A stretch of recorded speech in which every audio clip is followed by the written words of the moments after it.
Welcome to the Old Time Radio Westerns. I'm your host, Andrew Rhynes, and I'm excited to bring you another episode. This is one of over 80 episodes released monthly for your enjoyment.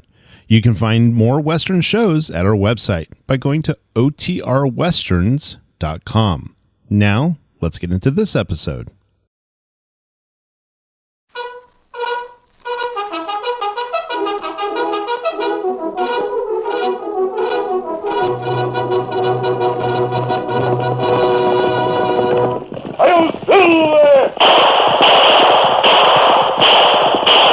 Fiery horse with the speed of light, a cloud of dust, and a hearty Hi-Yo Silver, the Lone Ranger.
His faithful Indian companion Tonto, the daring and resourceful masked rider of the plains, led the fight for law and order in the early western United States. Nowhere in the pages of history can one find a greater champion of justice. Return with us now to those thrilling days of yesteryear. From out of the past come the thundering hoofbeats of the great horse Silver. The Lone Ranger rides again. Come on, Silver. Let's go, big fella. Hi-Yo, Silver! Aye!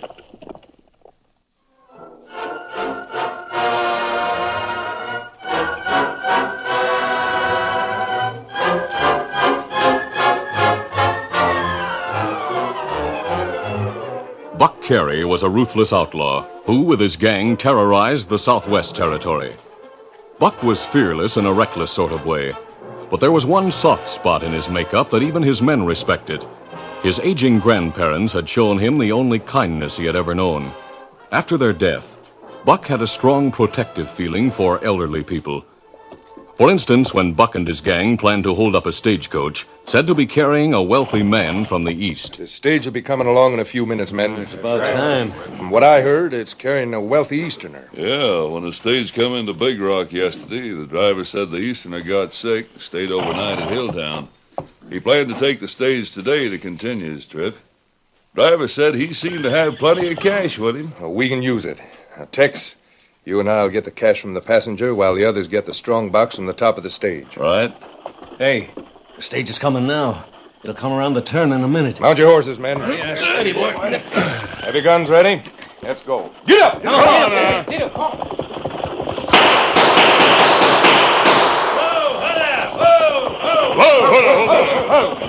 The driver and guard covered. Get the strong box. Come on, Tex. We'll go to the coach. All right. I'm ready. Open the door. The axe ornery, he'll get a bullet. Look, mister, I don't carry a gun. Just got my life savings. If you take that, I won't be able to live. I'm an old man. Trying to start over again, it'd be too much for me. Old Duffer's scared to death. Hand over your cash, mister. Oh, wait, Tex. Oh, what's the matter? Haven't you got any respect for an old man? Oh, look, Buck, the old hombre's carrying plenty of cash. Get it and put away your gun. Like he says, he's too old to start again. What old savvy? Let me get the cash. Shut up and close the coach door. You must be loco. Listen, close the door, I said, and be careful what you say. I may be just loco enough to plug you. Now close it. Sure.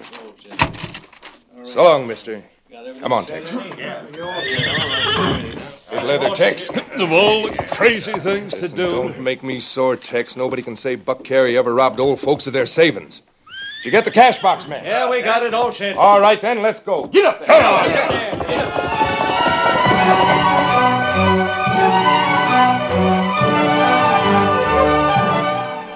On other occasions, Buck was tough and always quick to use his guns, such as when he and the gang held up the cafe in Hilltown. Hey, it's a holdup. The Carey gang. It's a hold-up, all right. Line up over there with your hands up, all of you. They can't get away with this. Hold it! Any other hombre who's foolish enough to draw, get the same. Now go get their cash, man. All right.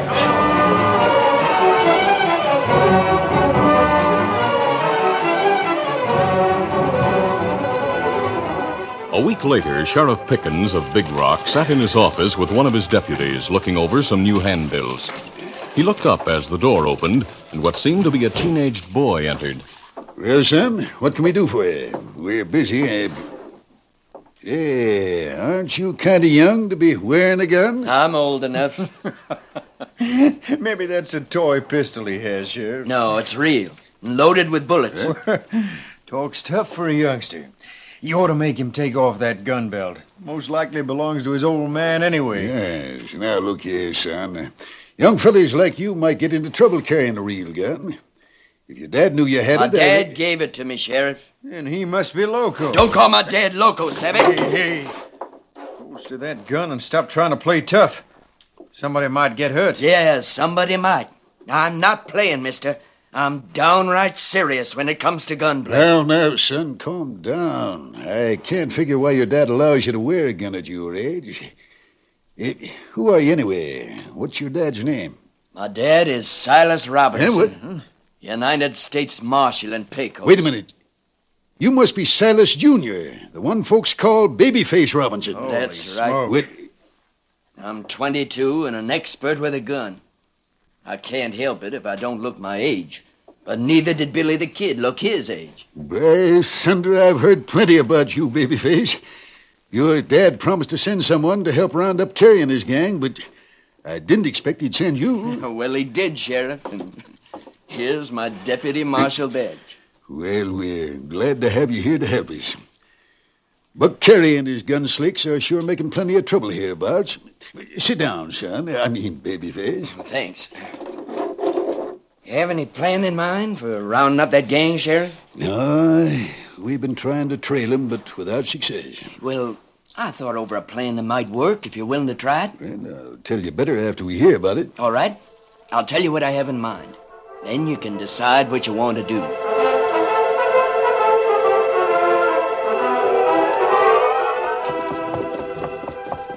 Late that afternoon, the Lone Ranger and Tonto rode a trail through the hills near Big Rock. They rounded a bend in the trail and pulled to a stop as they came face to face with the young deputy marshal. Outlaw, huh? Don't draw. That was quick drawing, mister. It's easy to outdraw a boy. He may look like a teenage boy, Tonto, but I recognize him as Babyface Robinson, 22-year-old son of Marshal Robinson of Pecos. And he's an expert marksman. You seem to know a lot, masked man. Like you just said, I'm a good shot. Not many hombres can outdraw me like you just did. Now that you got the drop on me, I suppose you figure on taking me to meet the gang you run with, huh? Oh, we're not outlaws, Babyface. What about that mask you're wearing? I wear it for a purpose, but I'm on the side of the law. Holy mackerel, wait a minute. My dad told me about an hombre who wears a mask and rides a big white stallion. Told me about your Indian friend, too. You must be the Lone Ranger. Yes, that's right. Your father and I have worked together in the past. Tonto and I came this way to help in the capture of Buck Carey and his gang. Well, that's why I came here. Dad sent me to try to get a line on those sneaking coyotes. He made me a deputy marshal. I noticed your badge. You should make a good lawman. I aim to be. But I sure wish I didn't look so doggone young. Oh, your appearance might be a help to you at times. I admire your courage and your ability to handle a gun. Thanks, mister. Are you searching for the outlaws' hideout alone? No, I'm heading for Hilltown. I plan to take the stage back to Big Rock in the morning. You see, I have an idea how to trick the outlaws. Oh, how does the stage trip figure in your plan? Ah, me not savvy yet. It's this way. Sheriff Pickens in Big Rock is having the word spread around that the stage will carry a large shipment of cash. We figure Buck Carey will get wind of it. Well? We're hoping Carey and his men will hold up that stage. We feel sure they're still in the territory this side of the Pecos River. The sheriff and his posse will wait at the river in hiding, then follow the stage. What then? I'll be riding in the coach.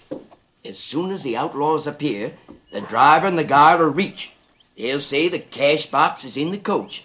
Carey will most likely open the coach door, and I'll make out like I'm just a scared young'un for a minute.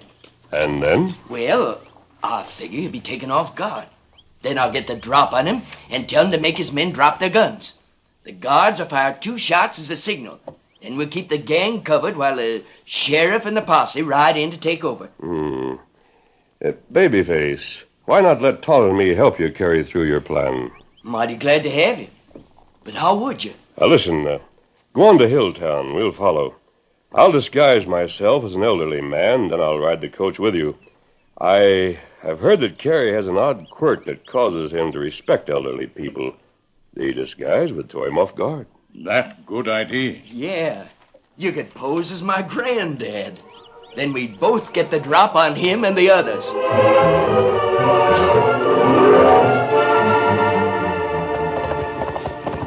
Whoa there, whoa, steady there. Later, during the early evening, one of Buck's men who had been to Big Rock entered the hideout cabin in the hills.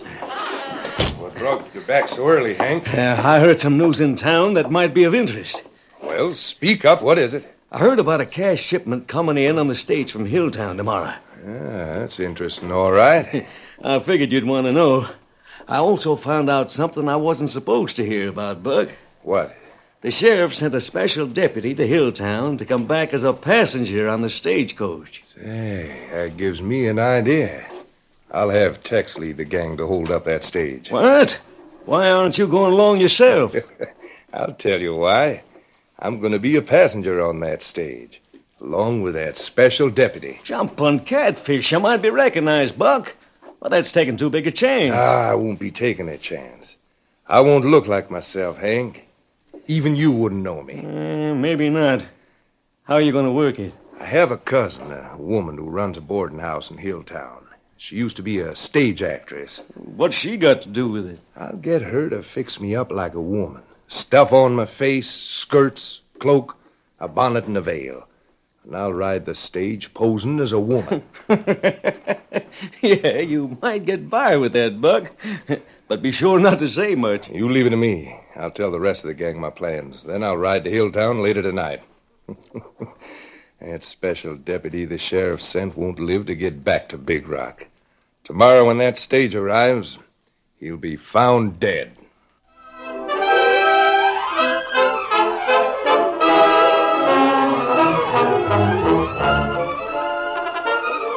The curtain falls on the first act of our Lone Ranger adventure. Before the next exciting scenes, please permit us to pause for just a few moments.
Now to continue.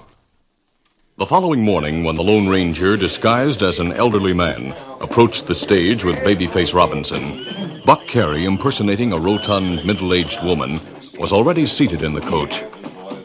Mister, I sure give you credit. I'd never suspect you weren't a real old man.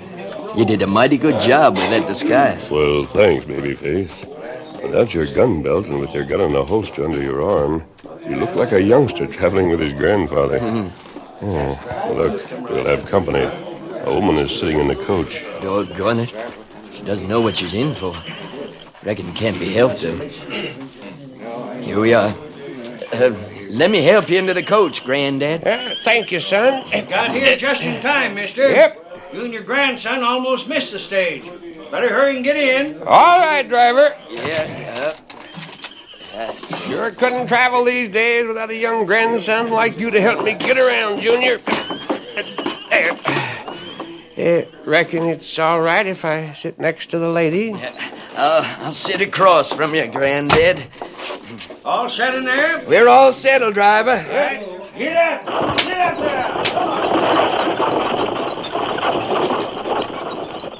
there! Going fur, ma'am? Far as Big Rock. Lady sounds like she has a bad cold. Yes, I have. Reckon you don't want to talk much then, ma'am? A little as possible. Granddad, you ought to try to rest. Tried to rest in the stagecoach, my boy.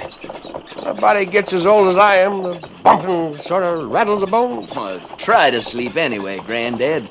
Take a nap. I'll wake you up when you come to the bridge across the river near Big Rock.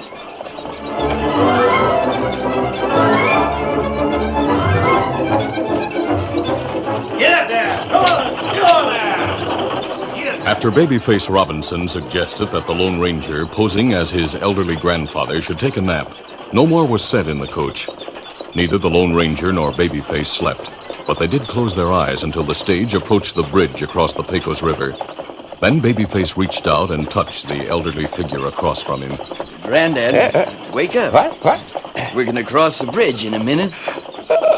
By Jiminy Jr., that's a slap after all. It did you good, Granddad. Here's the bridge.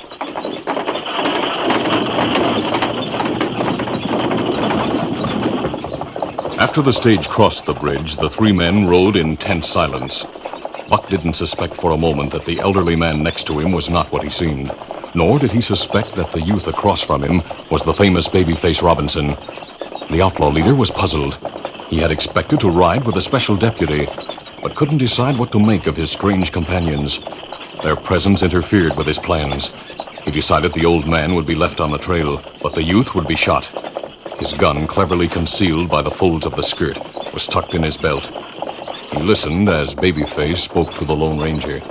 Were you ever on a stage when it was held up, Granddad? Yep, I recollect it was, Junior. Wouldn't like to go through it again, though. Oh, what would you do, ma'am, if we were stopped by outlaws? Well, if it happens, you'll find out, boy. The Lone Ranger glanced sharply at the veiled figure beside him, and it was at that moment that the suspicion which had suddenly taken root in his mind proved true. Outlaws! Reach, boy, and don't move. Carey had moved with lightning speed and sat pointing a gun at Babyface. The outlaw chief spoke again. The old man's going to get out when the stage stops.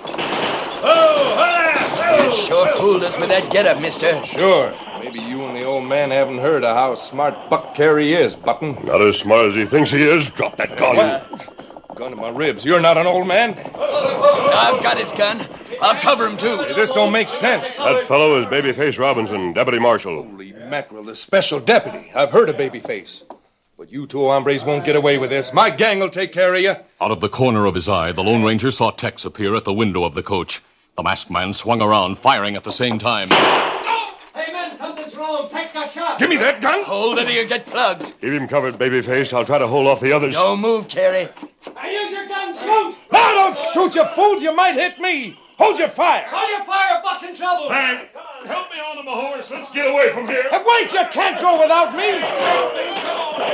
The sheriff and posse are coming. This was a trick to trap us. That's right. Babyface and the sheriff planned it. Watch Carey, Babyface. I'm going to help the posse.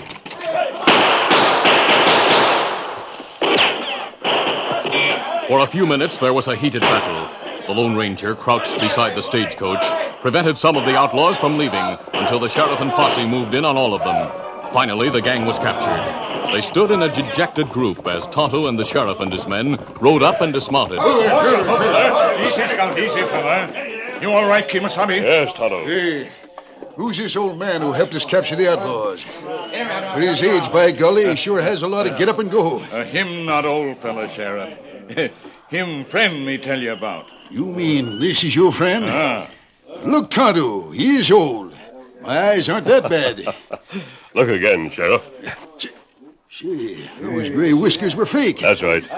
Tonto said he rode with a masked man. I wear the mask most of the time, but now and then a disguise is in order, Sheriff, such as now. You wouldn't think he was old to watch him in action, Sheriff. I saw him in action. I think he did a good job of turning the tables on the Carey gang and holding them here till we came along. Say, which one is Buck Carey? Look inside the coat, Sheriff. Huh? Yeah. Hey, great day. A woman all tied up. That polecat isn't a woman, Sheriff. That's Buck Carey wearing a disguise. Buck Carey? Holy catfish.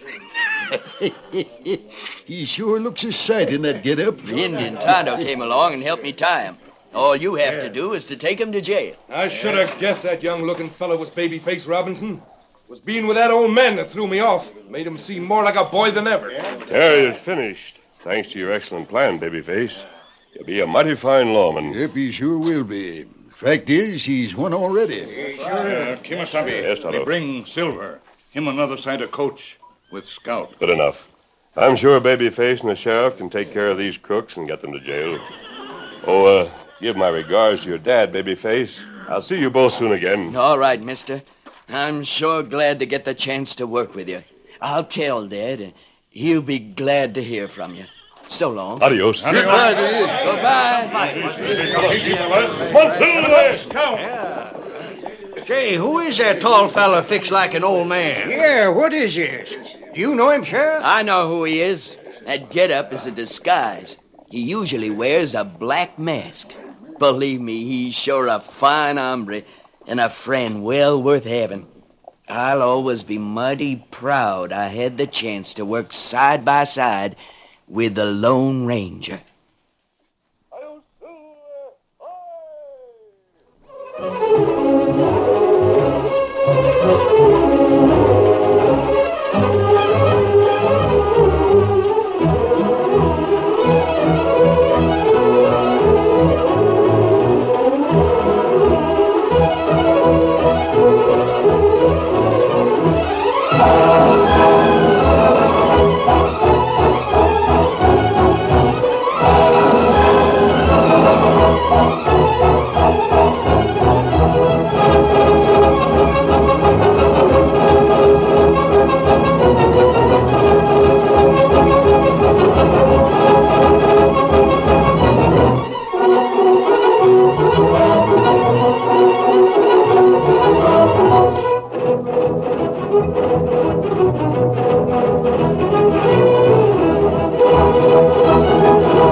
This is a feature of the Lone Ranger Incorporated, created by George W. Trendle, produced by Trendle Campbell Muir Incorporated, directed by Charles D. Livingston, and edited by Fran Striker. The part of the Lone Ranger is played by Brace Beemer.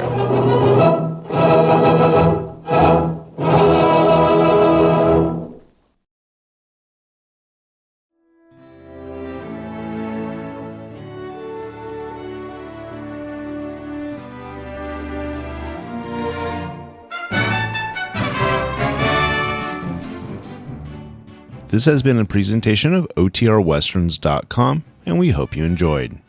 please take some time to like and rate this episode within your favorite podcast application. Follow us on Facebook by going to otrwesterns.com/Facebook and subscribe to our YouTube channel by going to otrwesterns.com/YouTube.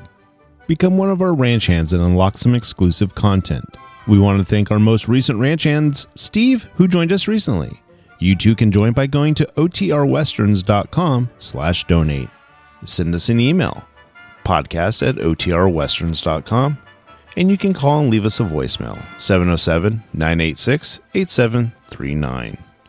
This episode is copyrighted under the attribution, non-commercial, share-alike copyright. For more information, go to otrwesterns.com/copyright. Have a great day, and thanks for listening.